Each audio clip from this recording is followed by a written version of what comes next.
Setting boundaries with people is not only difficult, but it's incredibly scary. Survivor Tribe sat down with 5 survivors of sexual trauma. Hi everyone, my name is Anne and I'm a survivor. Hi, I'm Jen and I'm a survivor. Hi, I'm Kalina and I'm a survivor. Hi, I'm Nicole and I'm a survivor.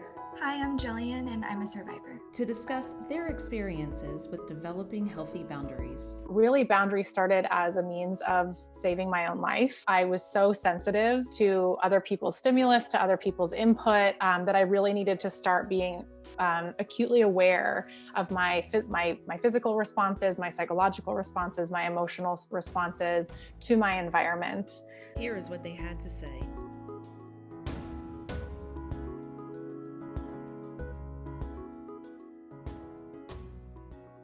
Yes, definitely. Unfortunately, my family system was built on not on really bad boundaries or not having boundaries, which is what allowed generational incest to exist for so long. I didn't even learn about the term boundaries until I was about 22 years old. I actually attended a discernment retreat for nuns, deciding if I wanted to be a nun, because being a nun was a great way to avoid my trauma history, and was taught by a nun about boundaries for the very first time, and then learned better in therapy. And I really wish that I had a family system that had great boundaries and functioned within a safer environment. I think it has a large part to do with my lack of boundaries that I had earlier in my life. I do attribute some of it to just family trauma from my childhood, but I think it definitely allowed me to, or forced me to just be open to whatever anybody else wanted. And it lasted a very long time in my life. Yes and no. I think I didn't have great boundaries beforehand, but definitely afterward, I had a lot of difficulty understanding where my boundaries were, and so I kind of left it up to other people to decide that kind of stuff.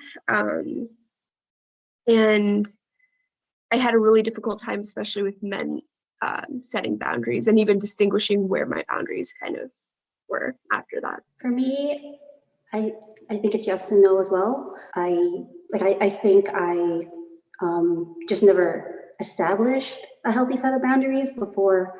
Like I was getting into dating and getting into boys, so I kind of just let anybody in. So I think the trauma kind of just opened my eyes a little bit as to like what I want to allow in a relationship. I think for me, boundaries have always been an issue in my life. And it was something my mom would always tell me, you need better boundaries, because I've always been such a people pleaser that it was just yes to everybody and I would spread myself so thin. But I just realized, like specifically the night I was assaulted, because I knew this person and because I didn't want to cause conflict or awkwardness when I would see him again, I just kept the night going when there were definitely red flags that he was no good or that it was going to be some sort of toxic night. And so I definitely have associated, bad boundaries with the assault that happened to me. Because I think if I would have listened to the red flags, listened to my instincts, I could have possibly prevented the assault that happened. So yeah, that would definitely be yes for me.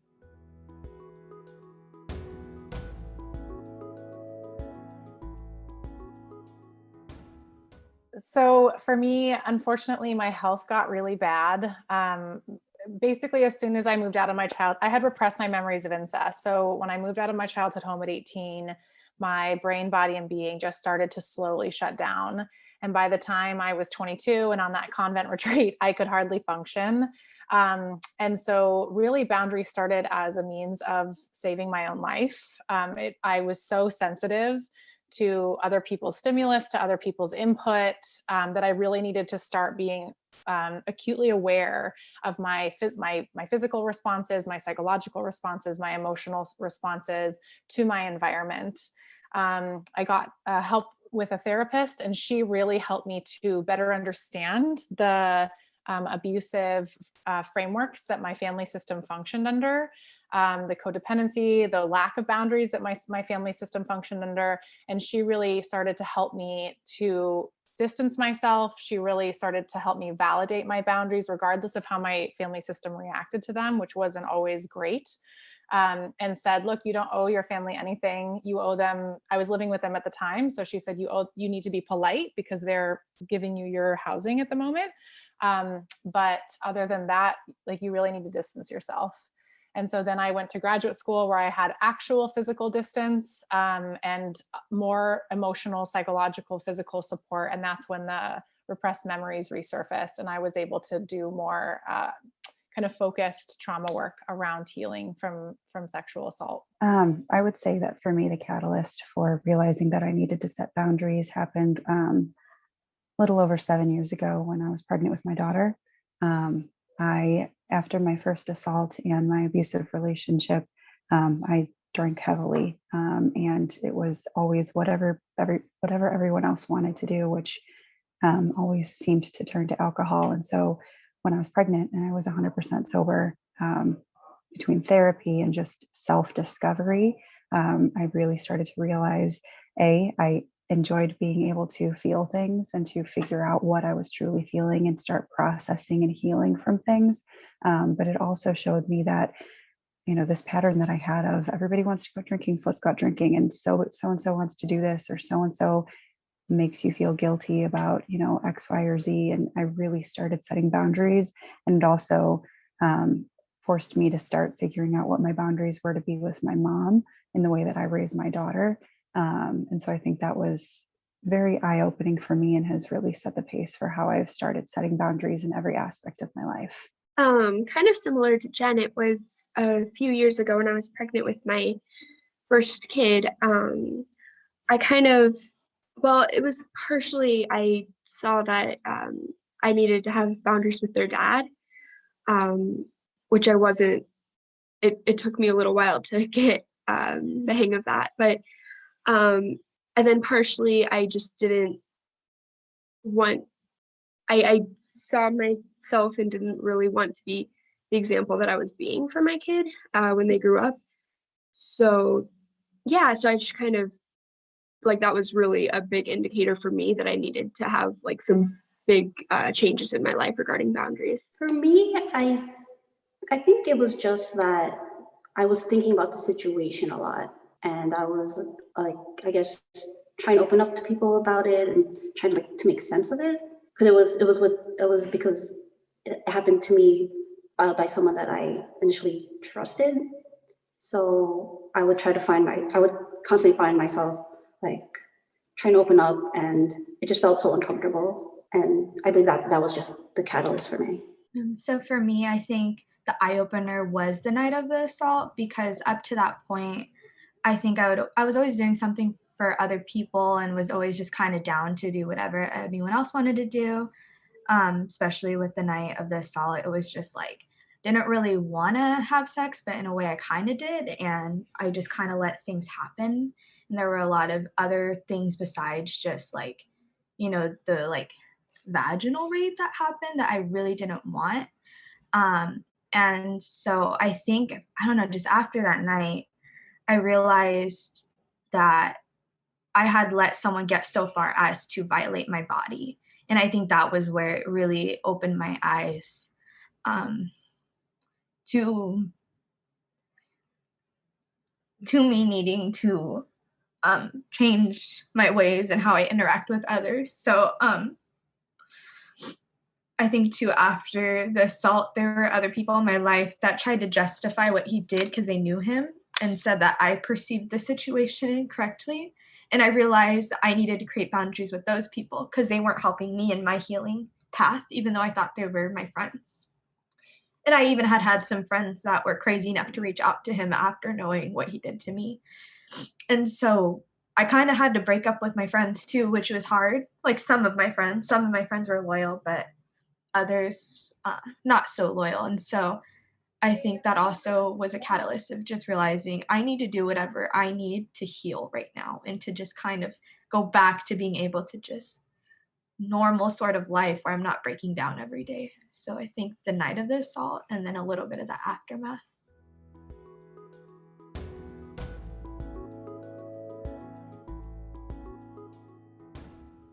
Understanding my limits feels like a constant evolution, especially because my health was so bad at 22. I'm now 34. As my health has grown, as my health has improved, my boundaries have also required shifting. So it's definitely been a process of evolution. But my base is really around safety. And so, because I didn't have, as an incest survivor, I never had a safe base. I never had a safe family to go home to. My body never really understood what safety was. So learning to create that for myself has been really important. And then learning to sustain that as well. And that's emotional safety, that's physical safety, that's sexual safety, that's psychological safety, spiritual safety, intellectual safety. Like, safety can look like a lot of different things. Safety can also be violated in a number of ways. And they don't have to be as obvious as incest to have an emotional violation. I think because we live in kind of continue to live in a white supremacist patriarchal culture, there's a lot of justification and normalization and internalization and stigmatization around violence. And so my sensitivity triggers, my safety triggers are really sensitive to those normalizations and those internalizations, that even if people don't know they're being unsafe, that they often are. And so I have very strong boundaries.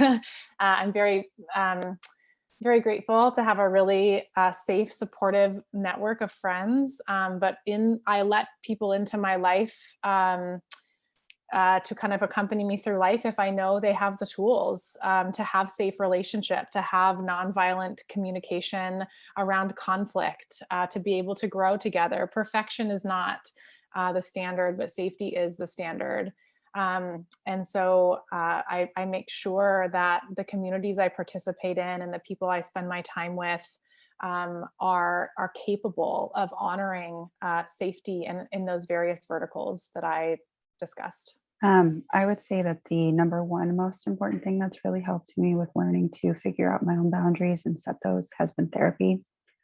I've seen a number of different therapists since 2002 when I lost my cousin to suicide.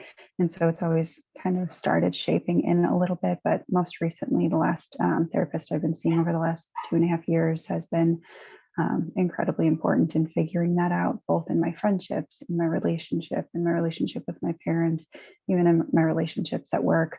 But then I also find that things like movies and shows that actually show similar situations to what I was in have taught me a lot. I can see the signs there, and I can see kind of how certain situations have happened, and it's definitely taught me a lot. And like I mentioned, alcohol was a big part of it before. I haven't been drinking much in a very long time. I was roofied, and so I don't like the feeling of being out of control. And I've learned that, and I've tested things like I'll try, a tiny bit of weed, or I'll try a little bit of this. And I don't like anything. I like being 100% in control. I like being able to actually feel exactly how I'm feeling. And so I love actually having the reminders from things like the Survivor Tribe or different Instagram followers or Instagram pages that I follow, but then also things like the media too. I just think that there's always lessons that you can learn, and it helps you to see yourself too. So a large part of it for me, like learning to get in touch with like where my limits are, was just kind of learning to listen to my body and respond to it. I think for me, a lot of it was like a physical touch is really hard for me. And before it happened, I was always like a very huggy person. I was definitely one of those people who would always be touching my friends and family. And afterward, I still kind of did it, and definitely my friends and family did that with me, but it was really uncomfortable. And I finally, after it took me a few years probably to realize my body, how uncomfortable I would get and that sick feeling in my stomach every time that happened. That was my body telling me that I wasn't comfortable with that, and that I needed to have some conversations, that I needed to change things, because my comfortability levels were not coinciding with what was happening? For me, I did reach out to the trauma specialist, and it really helped that I like talked about like what really like made me feel uncomfortable or made me like really fearful. Like I really had to sort of express like the things that I was comfortable doing or not comfortable doing, or trying to like kind of set up like a sense of safety. And I think that's helping me like set up better boundaries with others. Definitely, I think therapy helped me a lot get in touch with like my boundaries and limits. Like I remember just having discussions with my therapist about what I wasn't okay with and what I was, and it could be just really in any area of my life. Obviously, I talked to her about like sexual boundaries, that things I just wasn't okay with, but also more like emotional too, like in spiritual boundaries, with just not regular relationships, but non-romantic relationships. So in friendships or family, kind of telling her more that when I had that gut feeling too, like someone was saying, like that gut feeling, just kind of go with that gut feeling. And if it's something you're not okay with or you're not comfortable with, trust that gut feeling and like just take yourself out of that situation.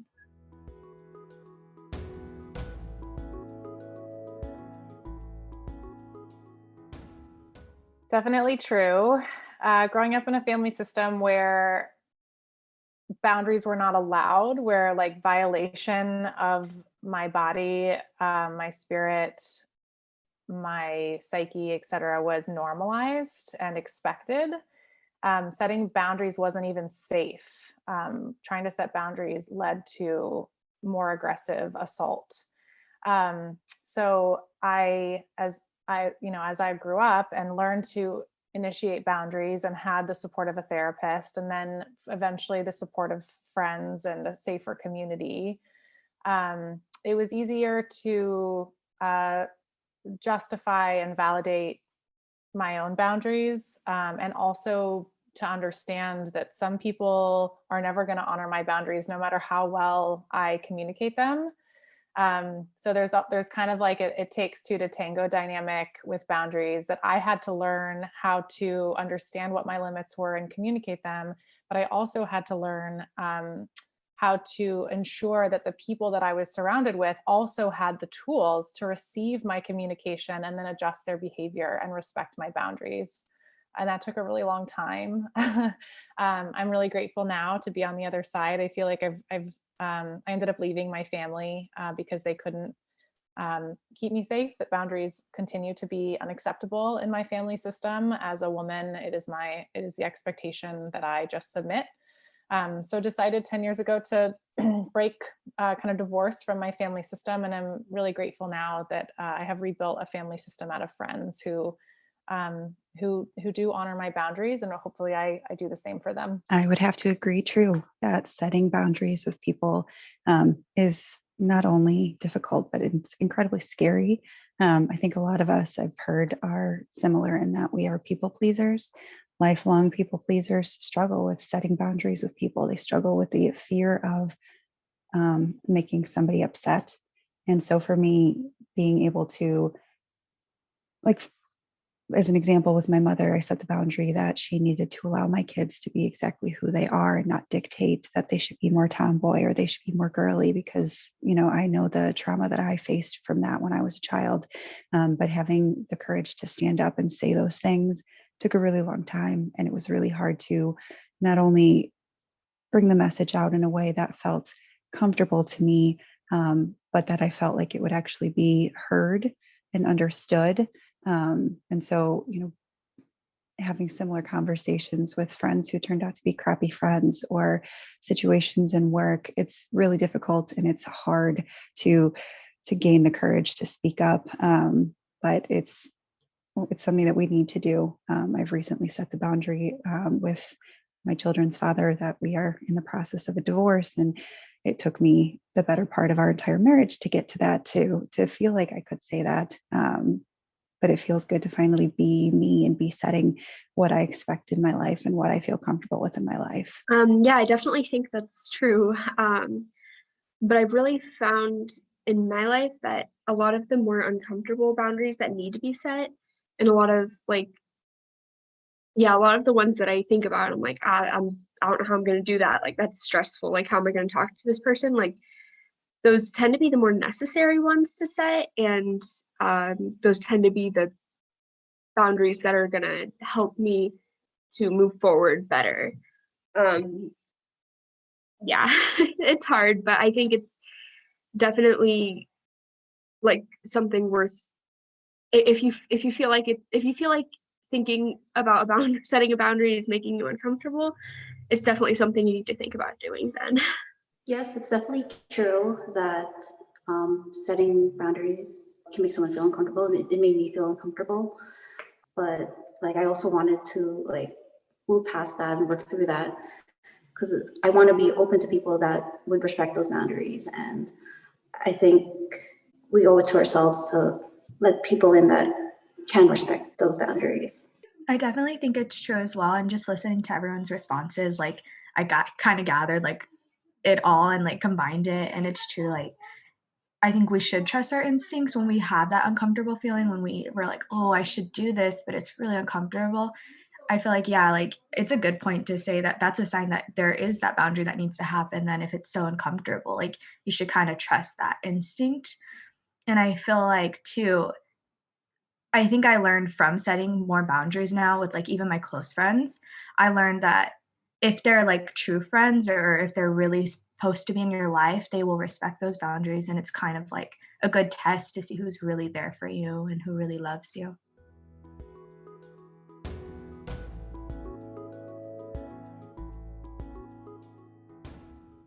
I approach setting a boundary with someone through clear and direct communication. So as a trauma survivor, when I'm upset, I need to give myself time and space to understand like what am I upset with this particular person about, and what trauma emotional energy is being triggered that I'm bringing to the table to this conversation.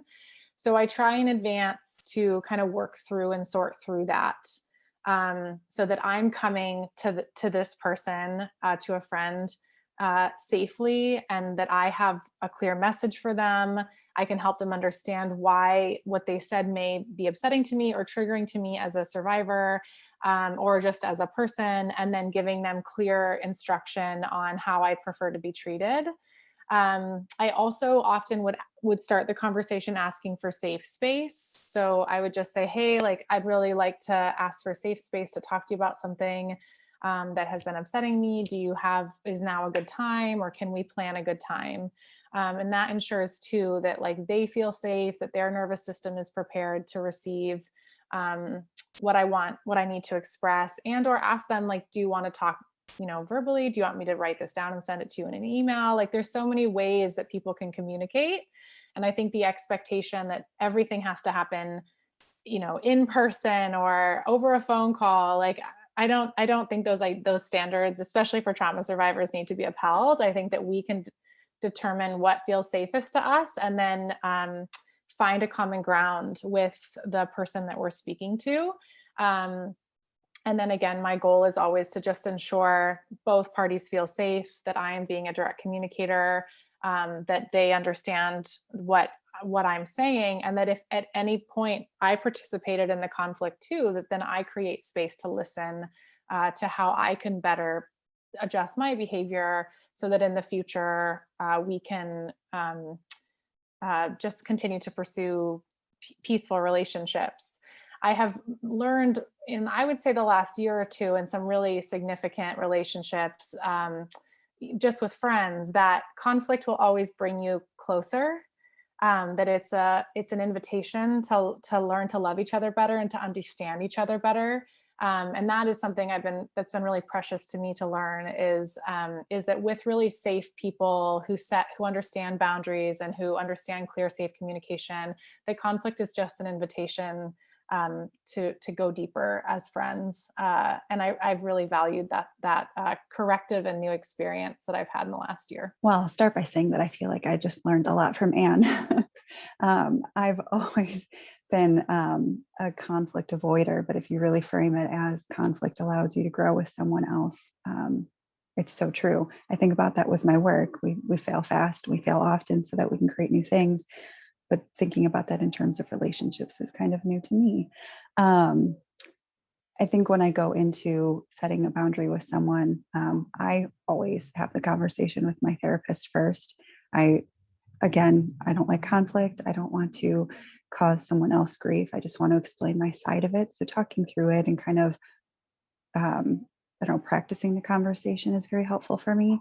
But I also like to keep the mindset of, if somebody's not willing to respect my boundaries, then they don't deserve a starring role or even a big role in my life. So I've had those situations where I've had to, remove myself from friendships because they wouldn't. But it's just remembering that you as an individual are of value, and that setting your boundaries is just stating what you need in your life. So I try to keep that mental reminder for myself. Yeah, I feel like I learned a lot from Anne too. But yeah, I kind of have found that like just sitting down and talking with people about my boundaries really helps, and like allowing them a space to ask questions. And if I feel uncomfortable answering some questions, then just letting them know, like, I don't really feel comfortable with that question, or I don't feel like I'm in a place to answer it. But I definitely think I could be better at like addressing my boundaries with people, especially the boundaries that I don't view as like super significant in my life, or things that I like think about, but I'm like, it's like I don't see that person often, so why like go out of my way to do that? Yeah, I definitely think though that, I mean, usually people respond pretty well to that, but if somebody gets angry or something, which does happen sometimes, I find that like I still feel okay with my part in it, and like being willing to talk to them. And I've had to just accept that some people like are going to feel angry, and that's really their responsibility, and it's not up to me to make them feel better about my boundaries. I think for me, part of it was just learning to speak up about how I really feel about certain things. If I'm uncomfortable with something, I'm uncomfortable with something. If I'm fearful of something, I would want to voice that. And if someone is not okay with that, then like so what they're on the panel said, like that's what they're feeling. And I think it's about just like respecting that, like how you feel about something, and respecting what another person feels about like a situation or anything like. So I think the best advice for me I would give to start with setting these boundaries is to realize that ultimately you kind of have to take care of yourself and make sure that your well-being overall, physically too, is okay. And I think we forget that because we're such people pleasers. We want to just worry about how other people are going to respond, that we don't even consider our own emotions or feelings towards something. And I think sometimes we'll disregard or repress what we're really feeling. And then later on, it's just going to explode. I know that happens to me a lot, where I have these feelings and I like hold back. I'm like, no, I'm fine. And then I explode on it. So I think realizing the why behind why you want to set these boundaries. Is it something that someone said, or is there something that you're really physically uncomfortable with or even emotionally uncomfortable with? I think kind of having that conversation with yourself and realizing it's kind of a form of self-care in a way, setting these boundaries. And then in a way too, you're kind of regaining control of your life as well, I think, by setting boundaries. And I don't know, I guess the easiest way for me is I definitely can be emotional when I set boundaries at times, because I tend to be an angry person, which people don't see, but it's in there. And so I think too, like taking a step back and really processing, what is it that upset you, or what is it that you really need to articulate to a person? And sometimes you just need to take that step back and like replan it. And I like what you said about like, it doesn't have to be a phone call. It doesn't have to be in person. I think I used to feel pressure about that all the time, because I'm like, oh, you're setting these uncomfortable boundaries. Should I do this in person? It's kind of awkward to just text it. But I realized like kind of communicating what's the best way we can reach each other too is like really like helpful. But I think, yeah, ultimately it's just, you just kind of have to start basically with that gut feeling.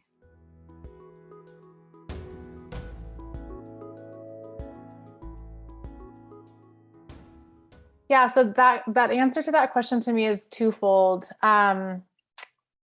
What people just talked on the panel about the other person's response to you setting boundaries, and that sometimes that response isn't always ideal. So that might be anger or frustration or isolation or avoidance or whatever.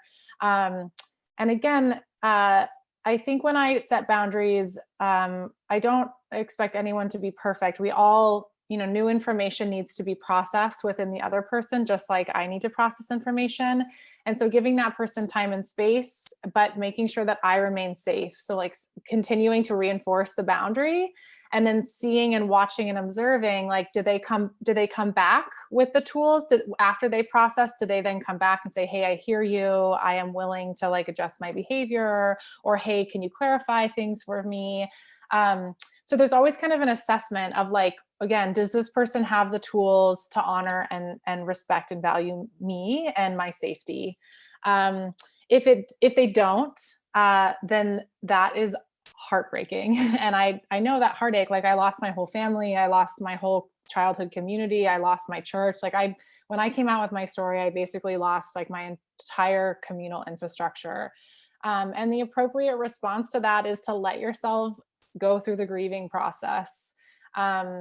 I think for me, I had this really internal truth that there were other people that could honor and value my safety. And there was this like big gap between letting go of my family and finding a new family that was very lonely, and very hard. And I cried like every day, like for years, in honoring like the grief of my own narrative and the grief of my own story and the rage and the anger, and not just like letting go of the people I loved, but also letting go of the ideal of what I didn't have. Like, as soon as I entered into other people's family systems that were more functional and were safer, I felt so much jealousy and so much envy and so much grief that I didn't have that to begin with, and that I deserved that, and so for me, it was learning to trust the grief process and understand, learn how to hold it and understand that like, I still feel sad about my family some days. Like, grief is something I've learned to live with. It's like a part of my foundation and a part of my base. I say that like, my body is made of water, and my tears are salt water, and I love to swim. And so there's this kind of like foundation of salt water within my body that is grief, and that I have learned to play in it and swim in it. And to be fluid with it, and let it come and go and flow, and that all that is okay for me. And that's a part of my reality as an incest survivor, kind of constantly holding that story, but also holding the joy of finding the other side, and finding a new family. So I think honesty, being really honest with yourself, on whether or not that person has the tools to honor your boundaries, and then appropriately grieving, and then also really like reaching out and looking for new people who have the tools that maybe people in your past didn't have. Wow. I don't know that I actually took time to process what I was going to answer, because I was just listening to Anne. I said it before, but if somebody isn't willing to respect your boundaries, then they don't really deserve a big role in your life. And not that it's, somebody, crossed my boundaries once and that's it, they're gone. But, I think it's a continuous conversation with people. And if need be, if it comes down to it, that who you are, your safety, all of that is in jeopardy enough or too frequently or whatever it is, you'll know that yourself and make that decision for you. I let go of, one of my best friends since I was 3, the only person outside my family that I've known the longest in my entire life, because it was just a continuation of the same, like not respecting boundaries after having conversation. And it, just as Anne said, you have to grieve it. I think emotions need to be felt. Otherwise, we can't heal from them. And I think that, just keeping that in mind of, you have to focus on you. Yes, you want to focus on other people in your lives, and we're people pleasers. We want to be nice to everybody, but you really just need to make sure that you are staying focused on your own well-being and safety and comfort. Yeah. So I kind of said earlier, when people do get angry or upset with me when I set boundaries with them, like I did eventually just kind of have to learn that like that's their responsibility, and their anger is really like something they're gonna have to work through. Um, it definitely still hurts, especially when like it's multiple conversations that I've had with people about the same thing, and they still don't like. There's still just a disconnect there. It definitely hurts, like having to let go of certain friendships or certain relationships, or having to distance myself from people. Um, but yeah, I just think that I've had to really appreciate that I at least am allowed to do that, and that I have like the freedom to distance myself if I don't feel like I'm being respected, and if I don't feel comfortable. I wouldn't want to let go of people in my life that are my friends, people I love. But I also need those boundaries. Like I need to feel safe with someone. I need to be comfortable, and I need people that will be able to respect those boundaries. And I think it would be hard for me to let go of someone that I care about. But I mean, if I have to grieve like that kind of loss, I would want to say that like my own well-being is also important, and feeling comfortable with someone. So everything everyone said was like really, really amazing. And it's very similar to my response. Um, I definitely am someone that gets very emotional when I have to let go of people. I've definitely had those moments where I just cry and I just kind of let myself feel those emotions. And it makes me feel like I'm just human and that I do have emotions. So it's like good in a way. But I realize I think I'm quick to assume and jump the gun about things because if someone's immediate response is anger or something like that, just because my childhood, I just remembered when I would express myself, the response would be like kind of just disengaged from me and like just let me go and not talk to me like for a year. So I think there was anxiety a lot of the times of being just shut out from people. And I'm like, okay, well, how long is that time and space that you need? Because a year is a long time, or things like that, that would kind of just make me feel upset. Um, but I realize if it's like a pattern of you having to explain your boundaries and then them kind of being responsive or even being angry or however they respond, but it's the same patterns and like you're still not moving forward, then I feel like you have to make that decision of whether or not you want to keep them in your life. Do you want to keep going through this pattern and cycles with these people? Are they really that important in your life that they will continue to respect your boundaries, or are they not going to respect your boundaries? So I feel like it's just kind of like gauging, is it really worth it in the end if you constantly have to have the same conversation with the same person?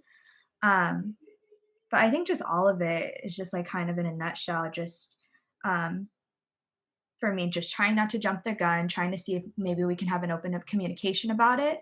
And if it still seems to be something that is a pattern that really isn't going to change, then I have to decide whether or not this person is meant to be in my life if they're not being respectful of my boundaries.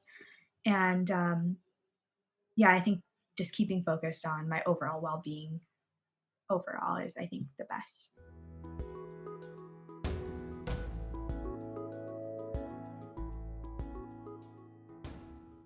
So my experience is that we are still functioning within a patriarchal system. And within that system, what we learn of relationship is to have power over and power under.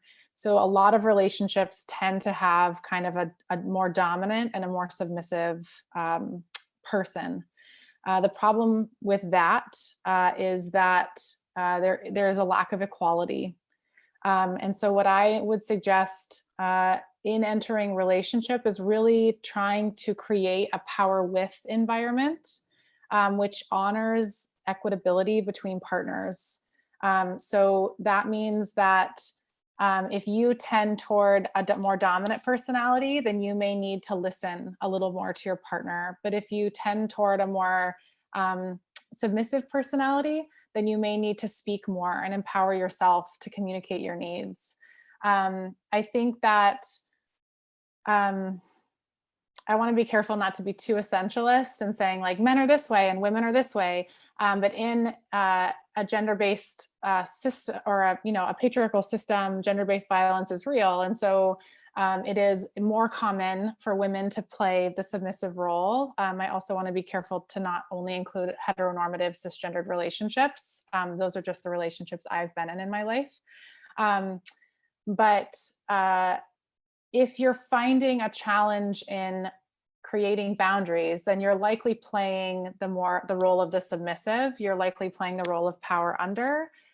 So what I would recommend is that you continue to learn how to communicate your needs and yourself, and understand that it is not your job in relationship to constantly compromise. It is not your job in relationship to constantly meet the need of others over your own needs. It is your job to communicate who you are authentically and to have someone choose you every single day. And then similarly with your partner, for that to be mirrored to you and reciprocated to you, so that people are in equitable, shared, healthy relationships where both parties, there's an equal exchange where both parties can freely communicate. And again, there are lots of different types of relationships now. So sometimes relationships aren't always made up of two people. That might be, three or more people in that relationship dynamic. But whatever relationship dynamic with whatever gender you are with, or non-binary person, however people identify within the relational structure, that people are being honored, they are being listened to, they are being heard, there is safety to communicate. And there is both kind of safe space to hear each other and brave space to challenge each other. And if that doesn't exist, then run like hell. Like find someone who you can coexist in that space with. And if you don't find that, again, that the person you're dating has those tools, then don't continue dating them. I was going to come into this and say, I feel like I should just be honest and say, I don't really have an answer. I've never been great at setting boundaries in my relationships. I've always kind of melded into the lifestyle that whoever my partner is. And that's, kind of how I've landed myself where I'm at. And I have a great friend in my partner, but in terms of a romantic relationship, it produced two wonderful children, and that's where I'm leaving it. So imagining going out into the world and dating again at some point in time, I think it's just going to, for me at least, take a lot more therapy. And while I found myself a lot stronger than I've been in the past, I don't know how I would be in a new relationship. So I don't know. We'll see. More to come. Yeah, I don't really think I'm great at this either when it comes to relationships. Really, the few I've been in, there weren't a lot of very clear set boundaries, and when I tried to establish them, it didn't work out very well. So they just kind of didn't go anywhere. Yeah, I'm like Anne said, if you're trying to have boundaries and it's not working out, don't be in that relationship. It's not very useful for you. And really, what's the point of being in a relationship where you don't feel comfortable? Yeah, I mean, I'm sure clear communication and listening to your partner and making sure that you're being heard as well is really good. But I'm not very good at that. So I don't know if that's I don't know how that would look really. I actually tried to bury the memories of my trauma, of the incident. I mean, I dated a little bit after it happened, and I was also trying to forget about it, and I never told my partner about it. I'm not saying it is or isn't a good thing to let your partner know that it happened. So I don't really have an answer either, because I'm still trying to figure it out for myself as well. But I think just genuine communication is a really good thing to have between your partner. Yeah, I'm definitely having difficulties coming up with an answer for this one too. Because, yeah, it's difficult to get back out there, realizing now after what I've gone through. And it's never been like this for me before. So but in a way, it's kind of a good thing, because it's I needed to learn how to set healthy boundaries anyways. And so I guess, again, it's the relearning process. and just doing research and figuring out what I want and what I do need in a relationship. Um, and yeah, making sure that that person is receptive to your boundaries and what you have to say. And usually, like on the first date or so, or if I'm just starting to get to know someone, I'll kind of address those boundaries right away and let them know, like, hey, like these are my physical boundaries and I'm not changing them. If you're not okay with that, pretty much like on to the next. Like, I'm pretty quick to like let them know early on what I want or what I'm looking for. But I think at the same time, I'm still having trouble with those emotional boundaries because I feel like I'm definitely someone that can be open. And especially since I posted my story online, I'm kind of like, oh, maybe I kind of should tell them what happened so they kind of know what they're getting into. But I realize it's all up to me pretty much what I want to do and what I'm okay with. So I guess it's just listening to myself and taking things slowly, which is like kind of what I'm trying to do right now. Because I just started talking to someone, but it's like very nerve wracking for me. And I think I just need to process my emotional boundaries, not just physical as well.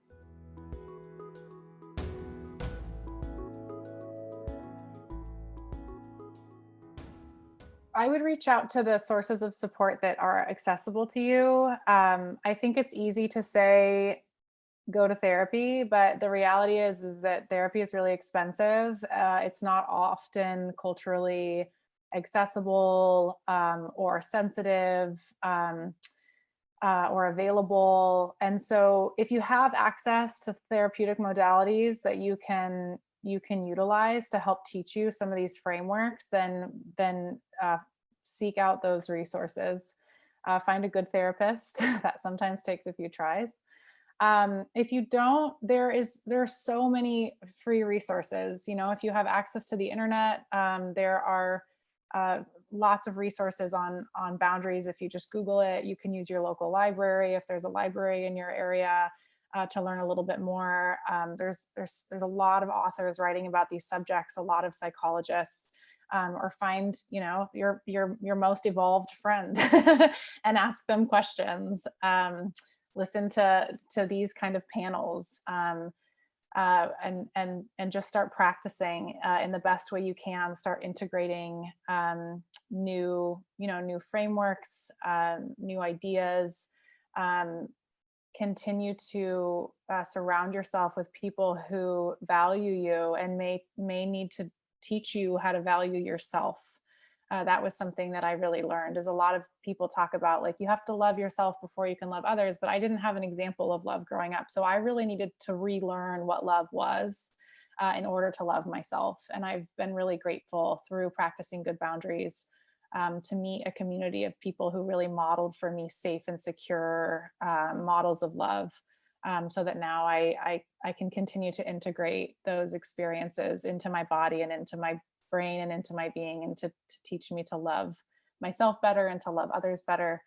But just start with what you have, and let the process, move it at your own pace, and let the process be whatever it needs to be for you. I love that. I do think that it does start with, like as Anne said, knowledge is power.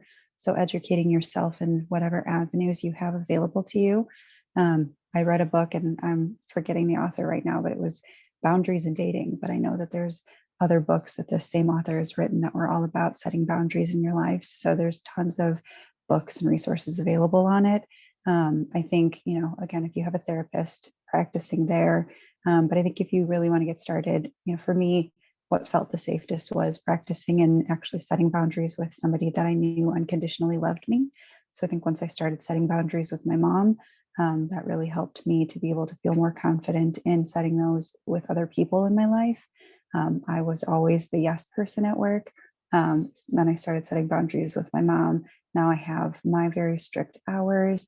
I am free and have the comfortability to express my own capacity of what I can handle and take. And so I think it really does come down to, the education. I think you should start with getting to know yourself and figuring out exactly what those boundaries are and figure out why you're feeling them. It was mentioned before, but just those feelings that you feel inside. For me, even just being around alcohol and being in loud avenues, big parties, things like that, I actually get physical pain in my ear. Can't be, just prescribed or anything like that from a doctor. Nobody could figure out what was going on. And I think it's my own emotional response to being triggered in those traumatic situations. So it's something that I choose to avoid. So really getting to know your body, getting to know your mind, and honoring yourself is really important. Yeah, I think it's best to start in two, like, kind of dual parts. I am a firm believer in educating yourself and understanding the beast that you're up against. And so, like, reading, finding books, I spent a lot of time in the library, and it, like, there's a lot of good resources about boundaries. And then I also think, yeah, just learning to listen to yourself and listen to your body. It's really hard, especially I think as survivors, to give yourself permission to listen to your body and to respond accordingly. But that is, in the end, I think one of a more important part of setting boundaries, because it helps you to understand where your boundaries are. To get started with setting healthy boundaries, like a lot of researching and educating myself on the issue helped me a lot as well. I really think reaching out to a therapist or even like a trauma specialist, that was really helpful for me to start setting up those healthy boundaries and to heal from the incident in general. Setting boundaries has always been a struggle for me. And so, like everyone was saying, it's educating yourself on how to do it, like kind of asking the experts, going to therapy.